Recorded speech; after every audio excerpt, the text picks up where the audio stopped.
I'm Dr. Lavanya, consultant at Dr. Harika CNT Care Hospital, Gachibowli.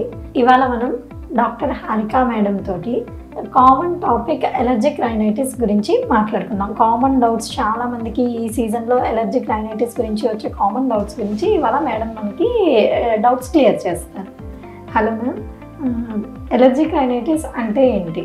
So allergic rhinitis అంటే మన ముక్కులో ఉండే శ్లేష్మ పొర అంటే మ్యూకోజా, దాని దగ్గర జరిగే ఇమ్యూనలాజికల్ రెస్పాన్స్. సో ఎప్పుడైతే ఈ ఇమ్యూనలాజికల్ రెస్పాన్స్ అనేది ఎప్పుడు కూడా IgE అనే యాంటీబాడీ ద్వారా జరుగుతూ ఉంటుంది. ఎప్పుడైతే మనకి ఏదన్నా పర్టికులర్ ఐటమ్, ఏదైనా పడని ఐటమ్ మన నోస్లోకి ఎప్పుడైతే వెళ్తుందో ఈ రియాక్షన్ అనేది ఆ లెవెల్లో జరుగుతూ ఉంటుంది అనమాట. అక్కడ జరిగి దాని మూలాన మనకి వేరియస్ సిమ్టమ్స్ అనేవి కనిపిస్తూ ఉంటాయి. సో ఈ డిపెండింగ్ ఆన్ ది సిమ్టమ్స్ మనం ఈ ఎలర్జిక్ రైనైటిస్ ని మైల్డ్, మోడరేట్, సివియర్ ఇలా దాన్ని డివైడ్ చేస్తాం అనమాట.